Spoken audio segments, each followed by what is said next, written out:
Well, happy Monday, friends. Today I am making chicken enchiladas to put in the freezer. I am using the other 10 pounds of chicken breasts that I had purchased at our local grocery store. I've got a couple of Instant Pots here that I'm putting the breasts into. And so I'm trying to throw them in. It's a little bit more challenging one-handed than one would think, but we got it done here. So just throwing those in. I was trying to divide them pretty evenly. One of my Instant Pots is the bigger one, and the other one's the smaller one. Bigger one holds more, but the smaller one is more reliable. So I cannot for the life of me do Instant Pot spaghetti in my big Instant Pot because I always get a burn warning. But on the small one, I don't have that problem. So I'm putting in about 1/3 of a cup of my homemade taco seasoning on each of these because I want them to taste really good. And then I am going to add half a jar each one of my homemade salsa just to give them some extra flavor. Oh, they look good already, and you should have smelled them. It was incredible. And then I'm adding a couple of small cans of chopped green chilies.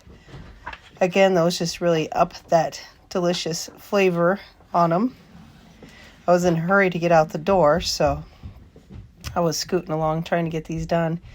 Wanted to take little birthday boy on a walk for a while, and it was getting real close to sunset. We did manage to get some time, and that was a lot of fun. I think he's going to sleep real hard tonight.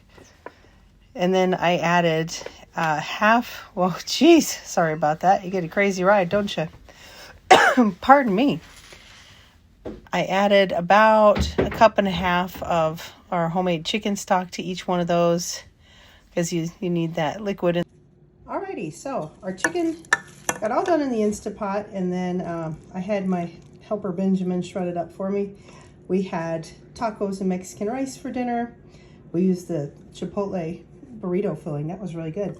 And the leftover rice went in here. I put in another can of green chilies and some salsa and a little bit of the cooking juice from the chicken breast. I had to make an enchilada sauce because I didn't have any. So I'm going to do a separate video on that because it takes a few steps, and I didn't want to make this video that long. I've got my baking dishes. I cooking spray all of them. This is mozzarella, cheddar, pepper jack, and then I have my flour tortillas. You could definitely make your own tortillas. You could use corn. I would have made corn if I had time, but again, it's Magnus's 3rd birthday, so we have other priorities today. But I'm just going to throw these together for you. So the first thing I do with my enchiladas is I put a little bit of sauce in the bottom of the pan. Some people like them kind of juicy, some don't. We lean more towards the juicy side of things. And then, actually I'm going to get that out of the way now. My nice clean counter.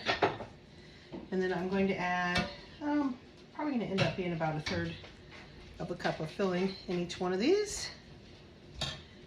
Some cheese. Roll them up.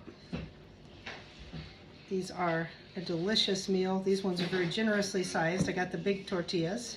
And then I just line them up seam side down along the pan. And they are really, really good. So we haven't had these in the freezer in a long time. You know, this challenge has actually been really, really good for me and for our family because I have been lamenting not having freezer meals or things in jars. I've had so many raw ingredients, but it's really nice to have all these meal options stacking up in our larder. I'm really, really digging it. So now that I'm doing all this, I'm uncovering things that I forgot about, and I may actually do a pantry challenge next month, feeling confident that I have everything that I need and then some to do so. But this was kind of my first step. I wanted to make meals, and just more than one meal, but meals. Pretty much convenience foods for the long term, not just for one setting.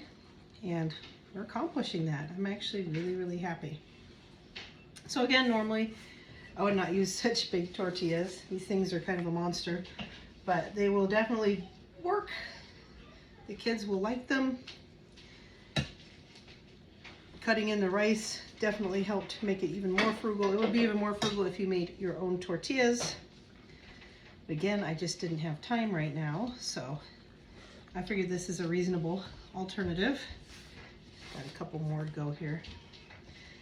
The flavors of this are yummy. The enchilada sauce has chili powder and garlic and all the things. This is not the one that I make with dried chilies. I was in a hurry tonight, so I did one that has chili powder and garlic powder, things like that in it. Like I said, I'll show you how to do that sometime, because it's not a hard process. And then sometime I'd love to show you the one that I do with chilies. I think I need to can up a big batch of those, actually, because it is so good. It's such a wonderful sauce. I've had people tell me I don't even like enchiladas, and I absolutely adored that sauce. So, you know, it's a good recipe when people love it, and I certainly can't take credit for it. It's a recipe I found online, and it is really, really good. All right, this is gonna be the last one for this pan. I'll show you how I finish it off, and then I will do the others and show you the finished product. I'm kind of shoving this in tight. Most of the kids will probably split some of this. This is a lot of food for one person to eat a whole enchilada. It ends up kind of like casserole. I mean, you can see the individual enchiladas, but doing it this way, you could cut it into squares and it would work out really, really well. Oh my goodness, I can smell the chili powder. I can smell the Mexican oregano and the garlic. I did not add cumin. I normally would, but this time I wanted to leave it as it was. And I like to put it in just to get everything nice and covered. We don't want anybody to be left out of the bathtub here. And then I put my final layer of cheese on top. I'll cover this up with a piece of parchment paper, and then I will wrap it in my plastic wrap and foil. The parchment paper just keeps the cheese from overcooking, keeps everything from sticking, so you don't peel off half your cheese, because even when I spray my foil with cooking spray, it inevitably sticks. And then we will bake this up when we're ready to eat it, and it will be delicious. Look at that. Isn't that beautiful? All right, I'm gonna get to work on the others, and I'll show you when they're all done. Here they are. 1, 2, 3, and 4 pans of chicken enchiladas. There's 7 each one of these, so there's 28 enchiladas altogether. And each one of these will be a meal for our family. It feels good to get these in the freezer. I had some leftover chicken, so I put some enchilada sauce in it. I actually have more enchilada sauce left as well, so I'll be freezing that up. There you have it. Day 9 is in the books. Look forward to seeing y'all again tomorrow. Have a great night. Bye-bye now.